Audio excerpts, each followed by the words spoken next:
Ele estava parado no corredor, com a chave ainda na mão, quando ouviu as palavras que destruíram 3 anos em 30 segundos. A voz de Clara chegava pela sala assim que ela soubesse que ele tinha chegado mais cedo naquela noite.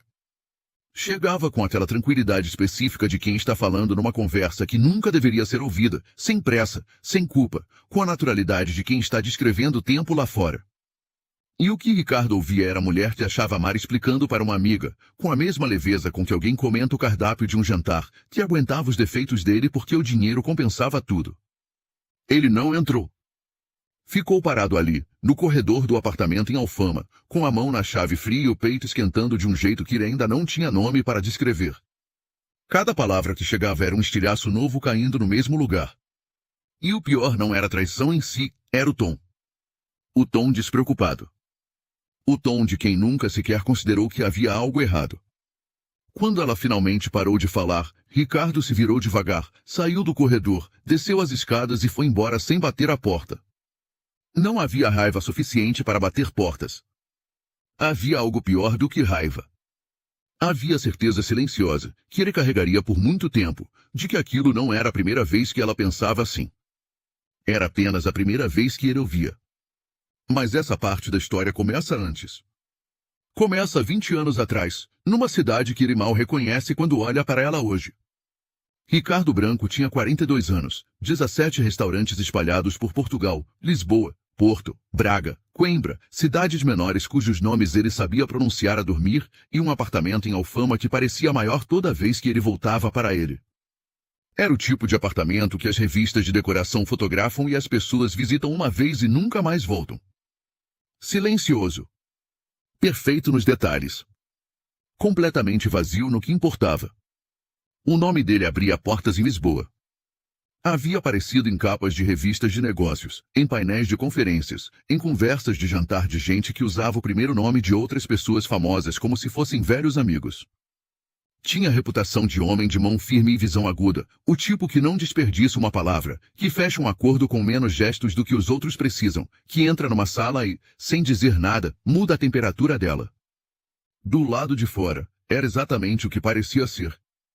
Do lado de dentro, havia um silêncio que o acompanhava de volta para casa todas as noites. Não era a solidão de quem nunca tentou. Ricardo tinha tentado.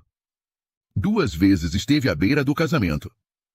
2 vezes percebeu tarde demais que o amor que achava ter encontrado não era por ele, era pelo que ele representava. Pelo cartão sem limite. Pelo sobrenome nas colunas de negócios.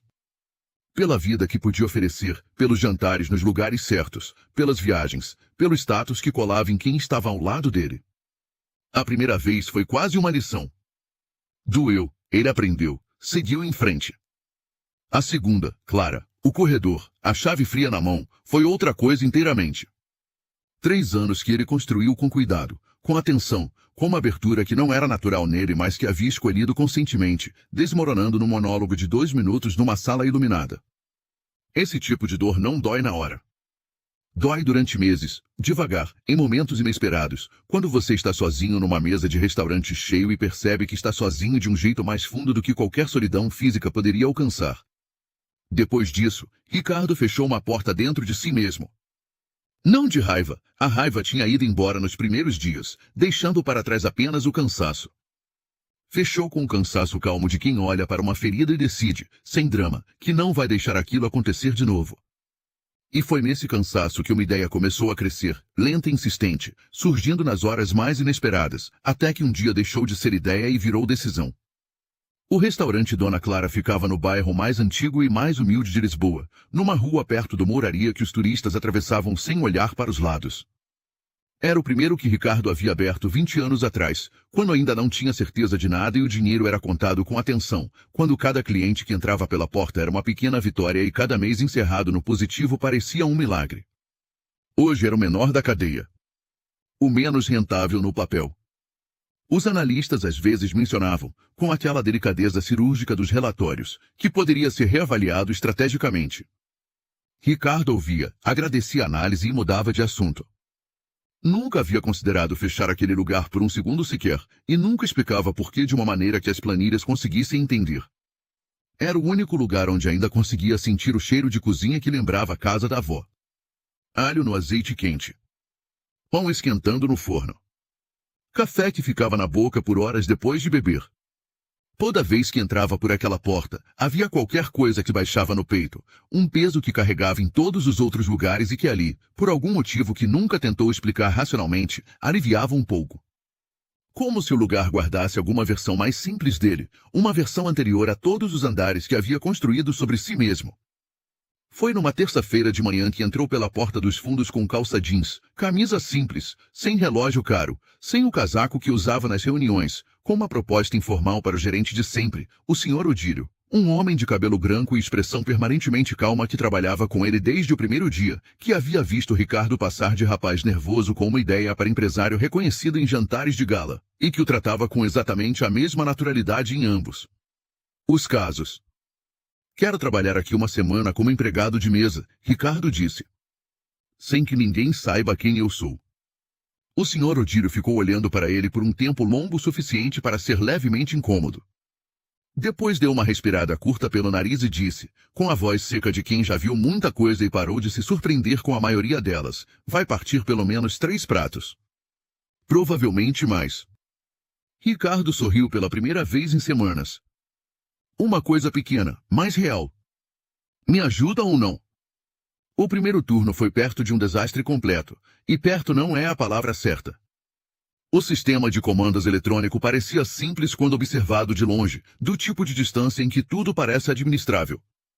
Na prática, com 4 mesas chamando ao mesmo tempo, o barulho constante de panelas e vozes saindo da cozinha, os colegas passando sem parar ao lado dele com bandejas carregadas e urgência nos olhos. Ricardo ficou parado no meio do salão com o aparelho na mão e a expressão de alguém que acorda num país estrangeiro e percebe, muito tarde, que não fala o idioma. O calor era diferente do ar-condicionado do escritório. Mais úmido. Mais denso. Mais honesto, de alguma forma. Ele sentiu a camisa colar nas costas e percebeu que havia músculos no antebraço que não costumava usar. Foi então que uma voz apareceu ao lado dele. Tranquila. Direta. Sem nenhum traço de condescendência. Primeiro coloca o número da mesa. Depois o artigo. Ele virou a cabeça. A mulher ao lado tinha o mesmo uniforme que ele, cabelo preso com uma liga simples, rosto sem maquiagem, e uns olhos escuros que o olhavam com uma paciência que parecia genuína, não a paciência performática de quem está esperando o momento certo para comentar, mas a de quem simplesmente não tem interesse em perder tempo com crueldade desnecessária. O tipo de paciência que não se aprende, que ou existe ou não existe. Obrigado, ele começou, sem saber muito bem o que vinha a seguir. Sou a Inês, ela disse, pegando o aparelho com calma. Mostrou o passo a passo com atenção, uma vez, depois outra, sem acelerar, sem suspirar. Devolveu o aparelho. Agora tenta. Ele tentou. Funcionou. Inês já estava de volta às mesas dela antes que ele conseguisse terminar o agradecimento, atravessando o salão com aquele jeito de andar que ele levaria um dia inteiro para começar a entender, eficiente sem pressa, presente sem chamar atenção, como se o salão fosse uma extensão natural do corpo dela. Nos 3 dias seguintes, Ricardo aprendeu mais sobre o próprio restaurante do que nos últimos 5 anos olhando planilhas em salas de reunião com ar-condicionado e café de cápsula. Aprendeu que a mesa 6 ficava perto da saída da cozinha e recebia reclamações toda semana pelo barulho, uma coisa que nunca havia aparecido em nenhum relatório, porque nenhum relatório tinha campo para isso. Aprendeu que a máquina de café travava se você não esperasse 10 segundos entre um pedido e outro, e que o segredo era conhecido por todos os funcionários e por nenhum gerente. Aprendeu que o almoço de terça-feira tinha um pico entre as 11h30 e o 12h15 que deixava a equipe sem fôlego, e que durante aquele pico havia uma sequência específica de quem fazia o que funcionava porque as pessoas a haviam descoberto sozinhas, sem treinamento, sem manual. Mas o que mais aprendeu foi sobre Inês. Era a empregada de mesa mais antiga do turno. Quase 6 anos naquele restaurante. Sabia o menu de cor e saltério, conhecia o nome dos clientes habituais, lembrava que o Sr. Thomas da mesa 3 não podia comer picante por causa do estômago, que a Sra. Graça preferia o café com leite morno e não quente, que o casal que vinha às sextas sempre pedia sobremesa antes de terminar o prato principal. Carregava tudo isso com uma leveza silenciosa que não pedia reconhecimento, e que, Ricardo foi percebendo ao longo dos dias, não o recebia. O cozinheiro mais novo, um rapaz de 20 e poucos anos que havia chegado há 3 meses com muita pressa e pouquíssima escuta, revirava os olhos quando Inês sugeria alguma mudança no processo, com aquele gesto de quem acha que experiência é coisa de gente que não teve oportunidade de aprender do jeito certo. O outro empregado de mesa, o Fábio, ironizava a maneira quieta dela com regularidade. Dizia que ela parecia um fantasma andando pelo salão, que chegava, trabalhava e sumia sem deixar rastro, como se isso fosse uma crítica e não, na perspectiva de Ricardo, a descrição de alguém que havia encontrado uma forma de dignidade dentro de um lugar que não a merecia inteiramente. Uma tarde no intervalo, sentados na pequena área dos fundos onde a equipe comia entre um turno e outro, Ricardo ouviu 2 colegas rindo de um comentário sobre ela. Que era invisível de verdade. Que dava para esquecer que estava lá. Que não deixava rastro nenhum. Nenhum dos 2 notou que Ricardo havia parado de mastigar o sanduíche. Ficou olhando para o chão por um segundo, depois voltou a comer sem dizer nada, guardando aquilo num lugar que ainda não sabia muito bem o que fazer. Foi na quinta-feira que alguma coisa mudou entre os 2. Era o final do turno, aquele momento do dia em que o restaurante solta o peso e fica numa espécie de suspiro longo antes de fechar. O salão estava quase vazio. Os últimos clientes tinham saído. Inês estava sozinha reorganizando o depósito de guardanapos num canto do balcão, com aquele cuidado metódico que ela aplicava em tudo, mesmo nas coisas que ninguém iria notar. O restaurante tinha aquele silêncio específico do fim do dia, cadeiras arrastando no chão, o cheiro de café misturado com produto de limpeza, uma televisão longe passando notícias que ninguém assistia, a cozinha ainda fazendo barulhos intermitentes de panelas sendo lavadas. Era um silêncio com textura. Com temperatura. Ricardo chegou para ajudar sem avisar.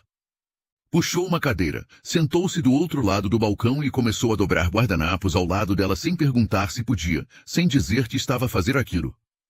E ficaram assim por vários minutos, os 2 em silêncio, os movimentos das mãos criando um ritmo pequeno e regular. Havia algo naquele silêncio que ele não esperava encontrar. Não era desconforto. Não era a tensão de 2 estranhos que não sabem o que dizer. Era outra coisa, a sensação estranha e ligeiramente desconcertante de estar no lugar certo, sem conseguir articular porquê, sem ter feito nada para chegar até ali. Até que ele perguntou, sem olhar diretamente para ela, com a voz baixa e cuidadosa de quem escolhe as palavras antes de soltá-las. Quanto tempo você aguenta esse lugar?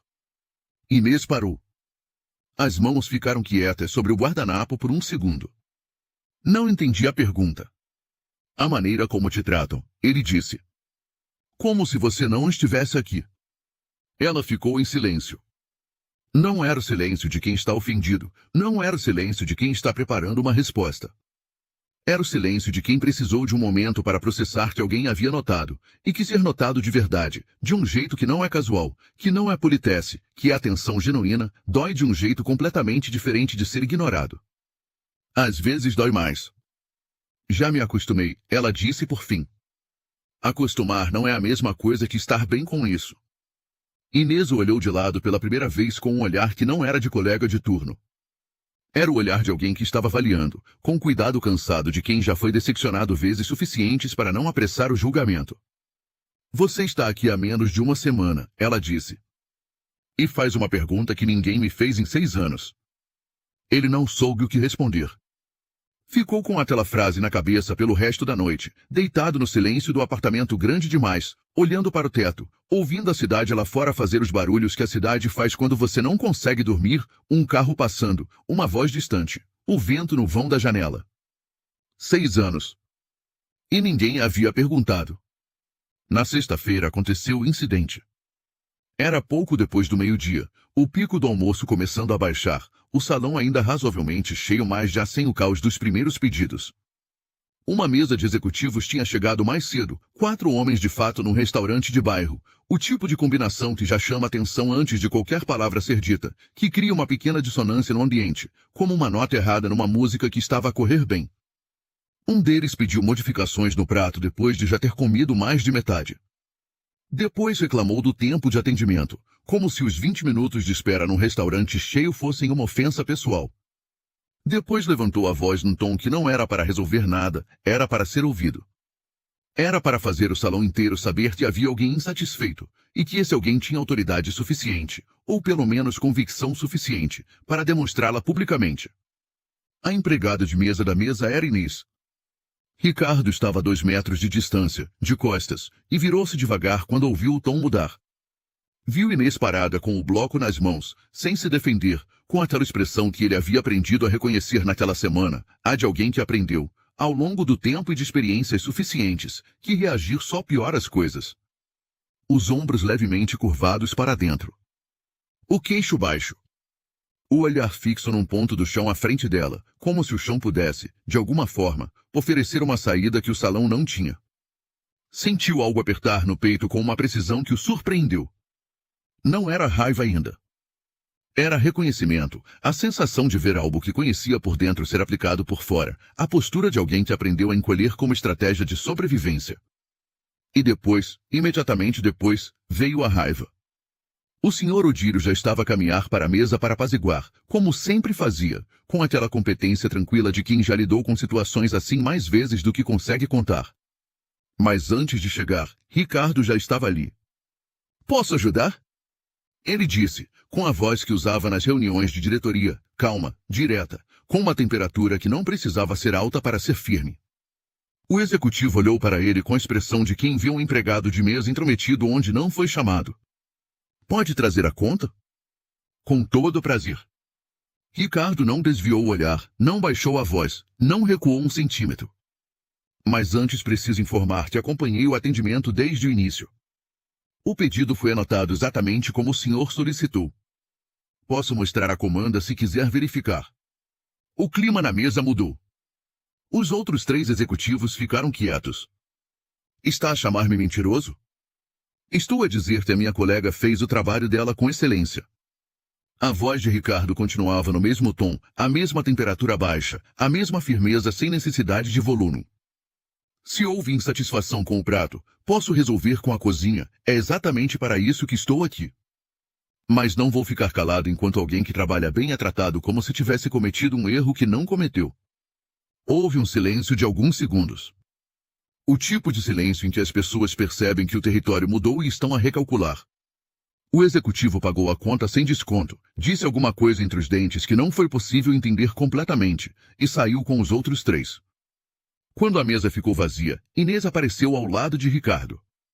Os dois ficaram olhando para o salão que voltava ao seu ruído normal, como se nada de particular tivesse acontecido, como se aquelas 2 cadeiras não guardassem ainda o resíduo de alguma coisa. "Não precisavas fazer isso", ela disse em voz baixa. "Precisava sim." Ela não respondeu de imediato. Ficou olhando para a mesa vazia por um momento, com aquela expressão de quem precisa de tempo para que qualquer coisa se reorganize dentro, e Ricardo, que havia aprendido naquela semana a ler os silêncios dela com uma atenção que não aplicava a quase mais nada, esperou.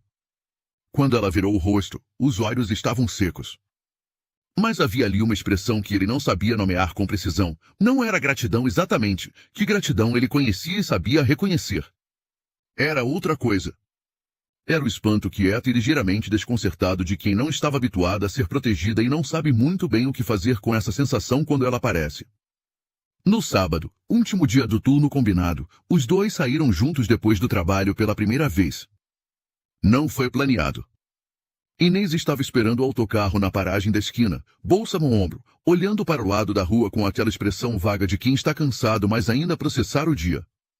Ricardo apareceu ao lado dela sem ter decidido completamente que estava a fazer aquilo de propósito. Ficou ali. Ela não disse nada. Ele também não, por um momento. O fim de tarde tinha aquela luz específica de Lisboa que existe apenas nessa hora, alaranjada, horizontal, um pouco cansada, com aquela qualidade de coisa que está prestes a acabar e sabe disso e não se importa. O barulho do trânsito subia da rua e cobria os silêncios entre uma frase e outra, que eram muitos e não incomodavam nenhum dos 2. Ficaram 1h30 conversando de pé no passeio enquanto 3 autocarros passaram sem que ela se movesse para entrar em nenhum. Ricardo notou o primeiro passar. Notou o segundo. Ao terceiro, não disse nada, mas sentiu algo naquilo, naqueles 3 autocarros ignorados, naquela 1h30 de pé numa esquina de Lisboa com a luz mudando ao redor deles, que não conseguiu nomear mais que guardou com cuidado. Inês contou que havia começado a trabalhar no Dona Clara quando o pai ficou doente, num período em que tudo que tinha de sólido parecia estar a amolecer ao mesmo tempo, quando ela precisava de algo que tivesse horário fixo e rosto conhecido e cheiro familiar. Que o restaurante se tornou a âncora desse período, e que com o tempo aprendeu a gostar do lugar com um afeto real, não apenas de necessidade. O cheiro do café da manhã antes de os clientes chegarem, os clientes que voltavam todo mês e pediam sempre a mesma coisa. A rotina que parecia pequena, mas era dela, completamente dela, e havia dignidade nisso que ela havia levado tempo a reconhecer. Ricardo ouvia com uma atenção que não praticava há anos. Não a atenção de quem espera o turno de falar, ou de quem já sabe o que vai dizer e está apenas a aguardar o espaço.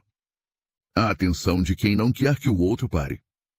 De quem está a ouvir e ao mesmo tempo a perceber que estava com falta disso há muito mais tempo do que sabia. Quando o último autocarro do horário parou na esquina com um barulho de freio, Inês pegou na alça da bolsa e disse, olhando para o autocarro e não para ele. Na semana que vem você desaparece, não é? Ele fez uma pausa. Por que você acha isso? Por que as pessoas que aparecem assim de repente sempre desaparecem da mesma forma? Não havia amargura na voz.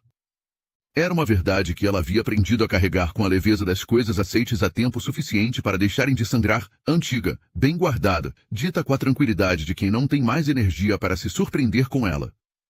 Mas foi bom trabalhar com você. Ela entrou no autocarro antes que ele conseguisse responder. A porta fechou. O autocarro arrancou. Ricardo ficou parado no passeio, vendo as luzes traseiras do veículo sumirem na curva da rua. A cidade continuava ao redor dele com a sua indiferença habitual. Vozes, motores, a Lisboa noturna começara a ligar as luzes, e ele ficou ali mais tempo do que precisava, com a sensação estranha e levemente dolorosa de ter perdido alguma coisa antes mesmo de saber que queria guardar. Na segunda-feira seguinte, Ricardo não apareceu no Dona Clara como empregado de mesa. Apareceu como dono. O Sr. Odílio reuniu a equipa pela manhã na área do salão, o que já era suficientemente incomum para criar uma tensão de baixa intensidade no ar, o tipo de tensão que não é pânico, é apenas a consciência coletiva de que alguma coisa diferente está prestes a acontecer. Quando Ricardo entrou com roupas diferentes, postura diferente, sem avental, sem a comanda na mão, com o casaco que usava nas reuniões e sapatos que ninguém usa para trabalhar num salão de restaurante, o silêncio foi imediato. Inês estava com os outros, encostada no balcão, os braços cruzados da maneira que cruzava quando estava a tentar parecer mais calma do que estava. Ricardo havia aprendido isso naquela semana, o jeito específico que os braços cruzados dela significavam processamento em curso, não defesa. O momento em que ela o reconheceu foi visível. Uma contração mínima nos ombros. Os olhos a piscaram uma vez a mais. Depois a pausa, aquela fração de segundo em que a informação chega ao sítio onde as coisas se tornam reais, e depois o segundo momento, o da compreensão completa, em que ficou completamente imóvel com a respiração ligeiramente mais curta, como alguém que recebe um golpe inesperado e tenta não mostrar que o recebeu. Não era traição ainda. Era algo mais primitivo, mais físico. Era o corpo a reconhecer, antes de a mente ter palavras para isso, que estava prestes a doer. Ricardo falou para a equipa. Explicou o motivo da semana encoberta. Precisava entender o que acontecia nos seus restaurantes sem que o comportamento de ninguém fosse alterado pelo peso do nome. Agradeceu a cada pessoa presente com especificidade, com detalhes que mostravam que havia prestado atenção. Anunciou ajustes concretos que ia implementar, a mesa 6 seria reposicionada, a máquina de café seria substituída, o pico de terça seria reforçado com um elemento adicional de equipa. Nomeou Inês para o cargo de supervisora de turno, vago há meses, com aumento correspondente, na frente de todos, com uma clareza que não deixava espaço para interpretação. Depois pediu 5 minutos com ela. Ficaram no pátio dos fundos, onde chegava o cheiro da fritadeira e o barulho abafado da cozinha que não parava por causa de nenhuma conversa. A luz era diferente ali, mais dura, mais direta, sem o dourado do salão. Você mentiu para mim? Ela disse antes que ele abrisse a boca. Sim. Ele não desviou o olhar. Precisava entender o que estava acontecendo nos meus restaurantes sem que ninguém mudasse de comportamento por causa do meu nome. Sem o filtro que o nome cria. Sem a performance que as pessoas fazem quando sabem que estão a ser avaliadas. E eu, a voz estava quieta, mas cada palavra era precisa, foi parte do experimento. Você foi a única parte que eu não planeei. Uma pausa. Honesta. Não ensaiada. Tudo o que aconteceu entre nós não estava no plano. Não estava em nenhum plano. Inês ficou olhando para ele por um tempo que não era hostil, mas que não era confortável. Havia nos olhos dela aquela avaliação silenciosa que ele havia aprendido a reconhecer, a de alguém que foi decepcionado vezes suficientes para não conceder o benefício da dúvida de graça, para não deixar que uma explicação razoável apague imediatamente o que a mentira criou. Preciso pensar, ela disse por fim. Eu sei.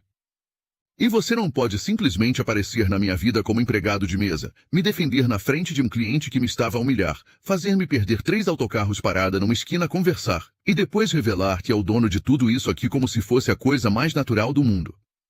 Ele quase sorriu. Conteve-se. Não é natural. Você tem razão. Muito obrigada por concordar. Ela cruzou os braços cruzados do processamento em curso, ele reconheceu. Agora vai trabalhar.